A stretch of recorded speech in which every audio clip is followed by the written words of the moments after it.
semuanya. Selamat pagi. Pagi, Bu. Pagi. Sehat semuanya? Alhamdulillah. Sehat. Semoga kita selalu sehat semuanya. Jangan lupa untuk menjaga kesehatan. Di masa pandemi ini, kalian harus tetap menerapkan 3M. Memakai masker, mencuci tangan, dan menjaga jarak ketika kalian keluar rumah. Nah, oke, sudah gabung semuanya. Ini ada teman-teman kalian yang belum gabung, mungkin terkendala jaringan, tidak apa-apa. Sebelum kita mulai pelajaran, kita berdoa terlebih dahulu. Silakan pimpin doa ketua kelas. Putra, silakan. Semua siap? Berdoa mulai. Berdoa selesai. Oke, terima kasih Putra. Yang sudah masuk Zoom hari ini, silahkan kalian absen terlebih dahulu. Linknya sudah Ibu bagi ke dalam grup WhatsApp. Silahkan kalian absen dahulu. Silahkan Ibu tunggu 5 menit. Oke, terima kasih. Sudah absen semua kan? Sudah. Oke. Oke, sebelum kita mulai pelajaran hari ini, adakah yang masih ingat materi kita minggu kemarin tentang apa? Tentang kehidupan ekonomi masa demokrasi liberal. Ya. Ada gerakan Terus? dan jejak bank di Bank Indonesia. Ya, terima kasih. Itu tentang demokrasi liberal yang kita bahas minggu kemarin. Nah, setelah kemarin kita belajar tentang demokrasi liberal, sekarang kita belajar tentang apa? Demokrasi terpimpin. Oke, terima kasih. Kita belajar tentang demokrasi terpimpin hari ini. Kita lihat materi kita hari ini. Terlihat nggak PowerPoint-nya? Terlihat, Bu. Oke, terlihat. Ini pembahasan kita pada hari ini yaitu tentang kehidupan politik pada masa demokrasi terpimpin. Nah, ini KD kompetensi dasar yang akan kita capai hari ini, yaitu KD 3.3 menganalisis perkembangan kehidupan politik dan ekonomi. Ini tujuan yang akan kita capai pada hari ini. Melalui pembelajaran discovery learning, peserta didik dapat menganalisis perkembangan kehidupan politik dan ekonomi bangsa Indonesia pada masa kehidupan terpimpin, pada masa demokrasi terpimpin, dan menyajikannya dalam bentuk laporan tertulis dengan sikap tanggung jawab, jujur, disiplin, bekerjasama, dan santun. Itu tujuan pembelajaran. Ini ada yang tahu ini tentang gambar tentang apa ini? Dekret Presiden. Dekret Presiden, Bu. Dekret Presiden. Kalau Ibu tanya, masa demokrasi terpimpin itu dimulai tahun berapa sampai tahun berapa ya? Tahun 1959 sampai 1966, Bu. Ya, demokrasi terpimpin itu dimulai tahun 1959 sampai dengan 1966. Kalau kalian sudah melihat ini gambar dekret presiden, isi dekret presiden sendiri itu apa? Ada yang tahu isi dari dekret presiden itu apa? Tidak berlakunya Undang-Undang Dasar 1950 dan kembali berlakunya Undang-Undang 1945. Oke, terima kasih Widya. Ada isi dari dekret presiden, benar yang dikatakan teman kalian untuk Rani Yulianti itu pembubaran konstituante, kemudian tidak berlakunya UUDS Undang-Undang sementara tahun 1950 dan tidak berlakunya kembali Undang-Undang Dasar 1945 dan pembentukan MPRS dan DPAS. Nah, dari pembahasan ini untuk memperdalam pembahasan ini, Ibu akan bagi ke dalam 3 kelompok. Kelompok pertama itu tentang menganalisis bentuk perjuangan pembebasan Irian Barat pada masa demokrasi terpimpin. Jelas untuk tugasnya, tadi kelompok 1, kelompok 2, kelompok 3 tugasnya jelas? Jelas, Bu. Jelas. Kalau jelas? Oke.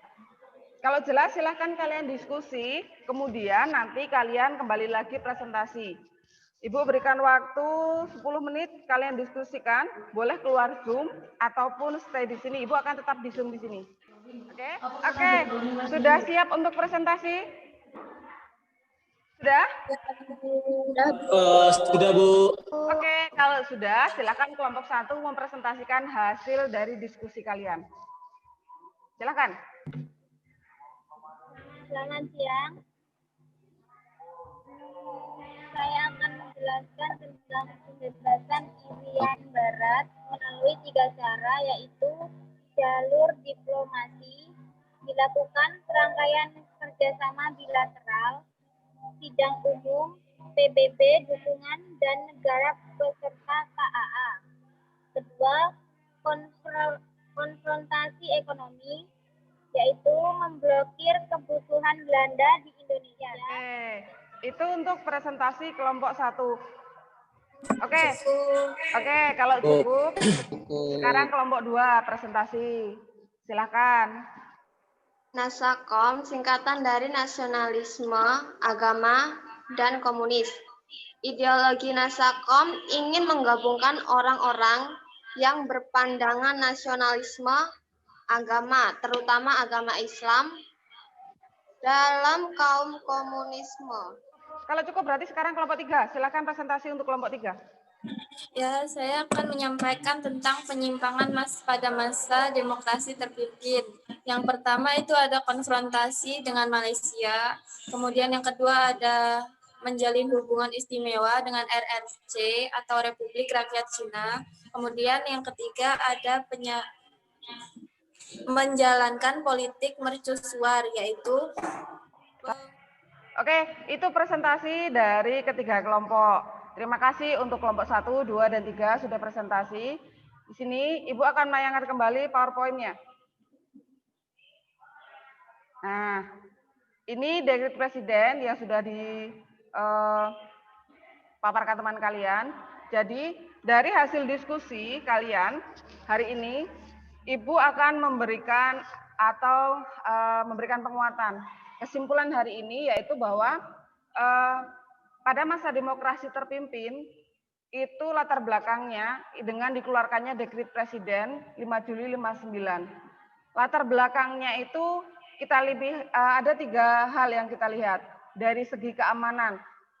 Dari segi keamanan, pada masa demokrasi liberal itu banyak gerakan separatisme yang pada akhirnya membuat ketidakstabilan dalam kehidupan keamanan. Kemudian dalam kehidupan politik, ketika terjadi beberapa pergantian kabinet, ada 7 kabinet yang berganti, ketika mereka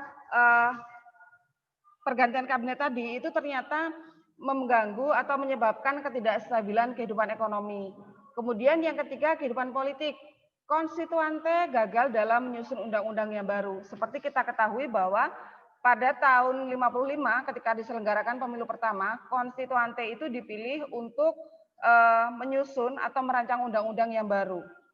Nah, karena konstituante dianggap gagal dalam merancang undang-undang yang baru, sehingga Soekarno harus mengeluarkan yang namanya dekret presiden 5 Juli 59. Nah, di sini menjadi titik awal lahirnya masa demokrasi terpimpin. Kemudian, pada masa demokrasi terpimpin, ada 2 kebijakan yang dilakukan oleh kebijakan dalam negeri maupun kebijakan luar negeri. Nah, selanjutnya kita lihat untuk perjuangan pembebasan Irian Barat. Perjuangan pembebasan Irian Barat meskipun pada masa demokrasi terpimpin, pemerintah juga berusaha untuk melakukan pembebasan terhadap Irian Barat. Ada 3 jalan atau 3 langkah yang dilakukan oleh pemerintah Indonesia. Yang pertama melalui jalur diplomasi, kemudian konfrontasi ekonomi dan konfrontasi militer. Oke, link evaluasinya sudah Ibu kirim di grup WhatsApp, silakan kalian kerjakan. Ibu tunggu waktunya sampai nanti sore, silakan kalian kerjakan. Untuk hasil diskusinya, silakan kalian kumpulkan. Nanti berupa makalah, Ibu kalian kumpulkan ke rumah Ibu. Terus kemudian untuk minggu depan materinya tentang kehidupan ekonomi pada masa demokrasi terpimpin. Karena hari ini kita sudah membahas kehidupan politiknya. Ada pertanyaan untuk kali ini? Tidak? Ada, Bu. Cukup. Kalau tidak, jangan lupa selalu menjaga kesehatan. Semoga materi ini bermanfaat. Oke, Ibu akhiri pertemuan kali ini. Terima kasih atas waktunya. Sampai berjumpa kembali minggu depan. Selamat pagi semuanya. Pagi. Pagi, Bu.